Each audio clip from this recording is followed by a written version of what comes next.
의학공학 박사이기 때문에 미국 알약, 화이자와 머크 쪽에 대해서도 비교가 가능한 거죠. 왜냐? 우리 같은 일반인들도 비교가 가능한데 이렇게 의학 전문 기자이면 우리보다 훨씬 더 의학 공부도 많이 했고 아는 지식도 많고 또 박사 학위까지 있을 정도면 뭐 일반인들하고는 아는 지식이 틀릴 거 아니에요. 그래서 이재승 의학 전문 기자, 이재승 의학 전문 기자 하트 한 개 감사합니다. 이거는 내용 뭐 안 봐도 또 되게 좋지 않겠습니까, 여러분들 그죠? 그래서 보시면 셀트리온이 개발한 코로나19 항체 치료제 레키로나 지난 10일 EC로부터 정식 품목 허가를 획득했다. 통상 신약 허가를 위해 EMA 산하 CHMP로부터 승인 권고 의견을 내리면 1, 2개월 후에 EC의 최종 품목 허가가 완료되지만 셀트리온 레키로나는 하루 만에 EC로부터 정식 품목 허가를 획득한 것이다. 밑줄 하루 만에 야 대단합니다. 그죠? 여러분들 이거는 뭐 다 알고 있지만 그래도 또 한번 같이 보자는 의미예요. 그죠?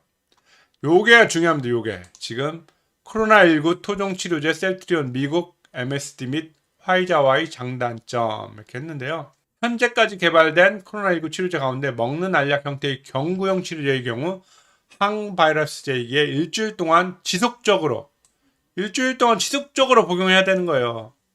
몇 알? 40알에서 50알을. MSD는 40알, 화이자는 30알. 5일간 아침 저녁으로 복용. 아침 저녁으로 그냥.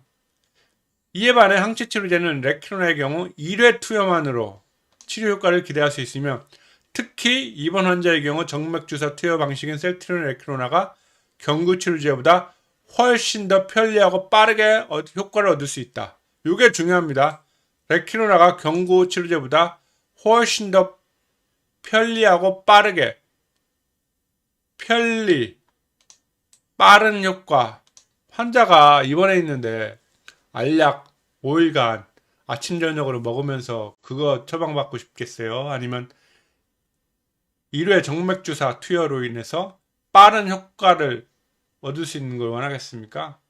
이 상리식을 가지고 있는 사람이라면 당연히 먹는 경구약보다 후자, 항체치료제를 원하겠죠. 그죠? 그런데 우리나라의 질병청 정경이는 서울대학교 이과대학 졸업했음에도 불구하고 우리 국민들을 위해서 아침 저녁으로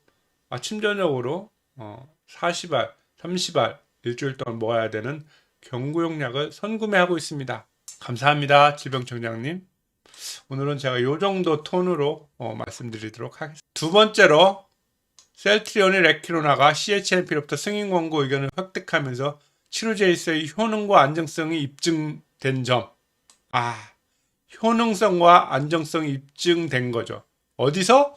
유럽 EMA로부터.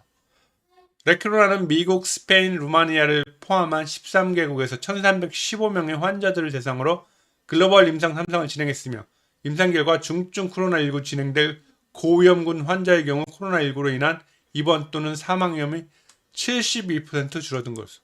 이에 반해 현재까지 발표된 임상 결과를 보면 MSD의 몰루피라비르를 증상 발현 5일 이내에 투여할 경우 입원 사망률이 약 50% 줄어들었다.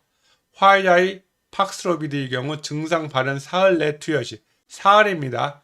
사흘 내 투여 시 입원 사망 확률이 89% 감소하고 5일 안에 복용 시 확률이 85%까지 떨어지는 결과가 나왔다. 그러니까 3일 내에 먹거나 5일 내에 먹으면 이 약효가 떨어지는 겁니다. 그죠?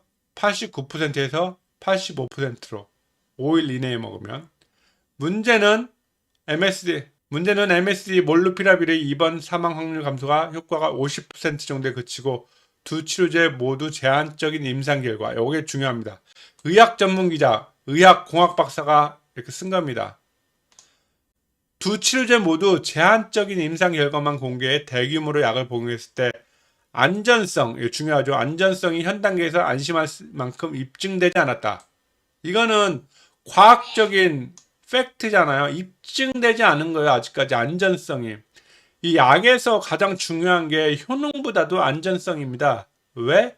부작용이 어떤 부작용이 나올지 몰라요. 그죠?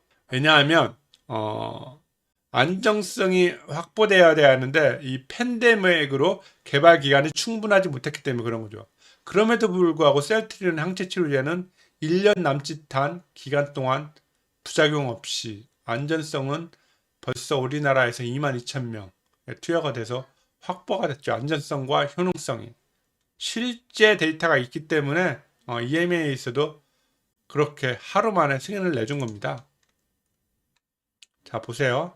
실제로 화이자의 팍스로비드 투여 환자는 1.7%, 1.7%, 1.7%, 부작용 1.7%, MSD 몰누피라비드 투여 환자는 12%, 12%.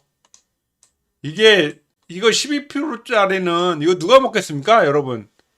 은경이가 먹어야지. 은경이가 누구랑? 질병청 관계자들.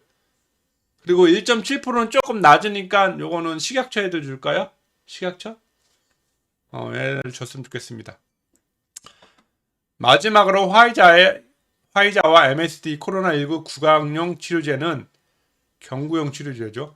경구용 치료제는 항바이러스제 계통으로 코로나19 바이러스를 직접 공격해 체내에 침입한 코로나19 바이러스의 작용을 약하게 하거나 소멸하는 치료제인 반면에 셀트리온 레크로나는 중화 항체 치료제이다. 이에 셀트리온의 레크로나 코로나19 완치자의 혈액에서 가장 강력한 바이러스 중화 능력을 보이는 항체를 선별해서 이 항체 유전자를 삽입한 세포를 배양해서 항체를 대량 생산하는 치료제로 강력한 효과를 가지고 있는 항체를 대량 생산할 수 있다는 장점이 있다. 그렇게 썼네요. 그죠?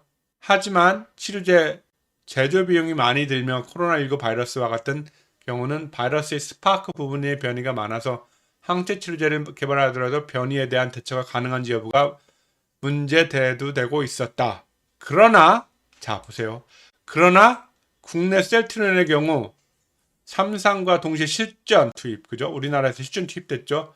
델타 변이에도 동일하게 면역 효과, 이 우려를 말끔 씻어낸 겁니다. 그죠? 그래서 여기 아주 한 줄로 요약이 됩니다. 우리나라 질병청, 식품의약품안전처, 여당 대표, 정부 관계자, 청와대 다 봐야 됩니다. 셀트리온 레크로나 국내 저가 공급에 건보 재정 기여, 수출로 국익 창출, K바이오 실현, 게임 오버 아닙니까? 우리나라 건강의료보험 재정의 기여, 수출로 국익 창출, 우리나라 K-팝으로 대변되는 K-시리즈의 방점을 찍는 거죠. K바이오의 실현. 결론적으로 이 셀트리온이 국내 레크로나 저가 공급을 해서 우리나라 건강의료보험 재정에 기여를 하고 있고요. 그죠? 그리고 순수 국내 개발로 이루어진 거잖아요. 순수 국내 개발로 이루어진 항체 치료제가 유럽을 비롯해서 전 세계로 뻗어나가면서 K바이오 그리고 우리나라의 제약바이오의 위상은 진짜 한 서너 단계를 점프업 시켜준 겁니다. 여러분들 저는 셀트리온이 곧 바모스 외칠 날이 며칠 안 남았다고 생각을 합니다.